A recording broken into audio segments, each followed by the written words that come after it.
விசாரணையின் போது உயிரிழந்த திருபுவனம் இளைஞர் அஜித் குமாரை போலீசார் தாக்கும் அதிர்ச்சி காட்சி வெளியாகியுள்ளது. இது தொடர்பான முழு விவரங்களை எமது செய்தியாளர் ரஃபீக் ராஜா இணைப்பில் இருக்கிறார். அவர் தரும் தகவல்களை கேட்கலாம். ரஃபீக் ராஜா, தொடர்பான முழு விவரம்.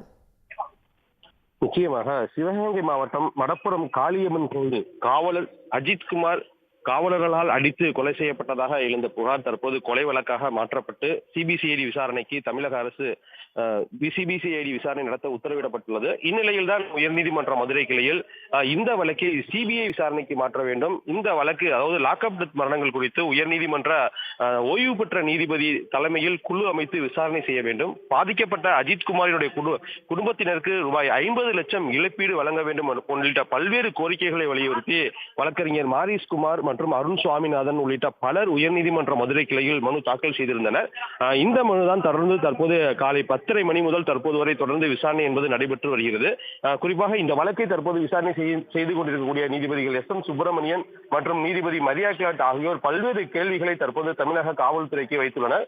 குறிப்பாக நகை காணாமல் போனது சம்பந்தமான வழக்கை சிறப்பு புலனாய்வு குழு விசாரணைக்கு மாற்றி உத்தரவிட்டது யார்? அதனுடைய அறிக்கை, அதாவது அந்த அஜித்குமாரோட அறிக்கை, பிரேத பரிசோதனை அறிக்கை ஏன் இன்னும் மாஜிஸ்ட்ரேட்டிடம் ஒப்படைக்கவில்லை உள்ளிட்ட பல்வேறு கேள்விகளை எழுப்பியுள்ளனர்.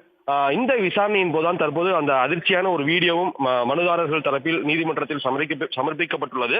அதாவது நகை காணாமல் போன அன்று இந்த சிறப்பு புலனாய்வு படை அவர்கள் அஜித்குமார் மற்றும் அவரது நண்பர்களை அந்த கோவிலின் பின்புறம் மாட்டு தொழுவத்தில் வைத்து கொடூரமாக தாக்கக்கூடிய வீடியோ தான் தற்போது நீதிமன்றத்தில் ஒப்படைக்கப்பட்டுள்ளது. இதை நீதிபதிகளும் தற்போது பார்த்துள்ளனர். இதை பார்த்த பிறகுதான் தற்போது இதனுடைய வழக்கு விசாரணையை 3 மணிக்கு ஒத்தி வைத்துள்ளனர். குறிப்பாக இந்த 4 காவலர்கள் இணைந்து கொண்டு அந்த அஜித்குமார் என்ற இளைஞரை தற்போது கொடூரமாக தாக்கக்கூடிய வீடியோ தான் தற்போது வெளியிடப்பட்டுள்ளது.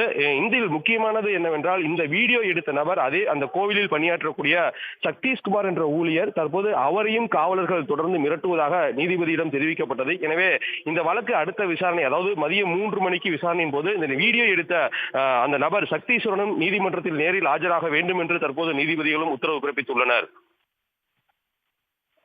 உங்கள் விரிவான தகவல்களுக்கு நன்றி ரஃபீக் ராஜா. இந்த வழக்கு தொடர்பாக வழக்கறிஞர் மாரிஷ்குமார் அளித்த பேட்டியை தற்போது பார்ப்போம். மதுரை அருகே திருப்புவனம் என்ற ஊரில் நேற்று 2 நாட்களுக்கு முன்பு திரு அஜித்குமார் என்பவர் காவல்துறை அதிகாரிகளால் கொடுமையாக அடிக்கப்பட்டு கொலை செய்யப்பட்டார்.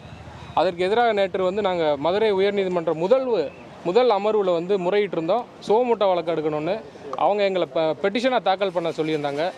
இன்று இந்த வழக்கு தாக்கல் செய்யப்பட்டு விசாரணைக்கு வந்தது. இந்த வழக்கில் இன்று நீதிபதிகள் மறுபடியும் இந்த வழக்கு 3 மணிக்கு ஒத்தி வச்சு 3 டைரக்ஷன்ஸை கொடுத்துருக்காங்க. முதல் டைரக்ஷன் என்னென்னா, போஸ்ட்மார்ட்டம் பண்ண டீனு 3 மணிக்குள்ளே ரிப்போர்ட்டை கோர்ட்டில் தாக்கல் பண்ணணும். அதுபோக அந்த பையனை கோயிலில் வச்சு அடித்து டார்ச்சர் பண்ணியிருக்காங்க. அங்கே உள்ள CCTV ஃபுட்டேஜை போலீஸ் அதிகாரிகள் மறைக்கிறதுக்கும் ஒழிக்கிறதுக்கும் முயற்சி பண்ணுறாங்க. அதனால் அந்த AC கோர்ட்டில் ஆஜராகணும் 3 மணிக்குங்கிறதையும் சொல்லியிருக்காங்க. அதுபோல் மற்ற ஒரு உத்தரவையும் பிறப்பித்து 3 மணிக்கு இந்த வழக்கை மேஜிஸ்ட்ரேட் இந்த வழக்கை விசாரித்து அந்த போஸ்ட்மார்ட்டம் ரிப்போர்ட்டில் ப்ரெசென்ட்டாக இருந்த மேஜிஸ்ட்ரேட்டையும் வர சொல்லியிருக்காங்க. அவர் 3 மணிக்கு திருப்போணத்திலிருந்து JM1 திருப்போணம் அவர் 3 மணிக்கு நேரடியாக கோர்ட்டில் ரிப்போர்ட் ஃபைல் பண்ண சொல்லியிருக்காங்க. உடனுக்குடன் செய்திகளை தெரிந்து கொள்ள சன் நியூஸ் பெல் ஐகானை கிளிக் பண்ணுங்க.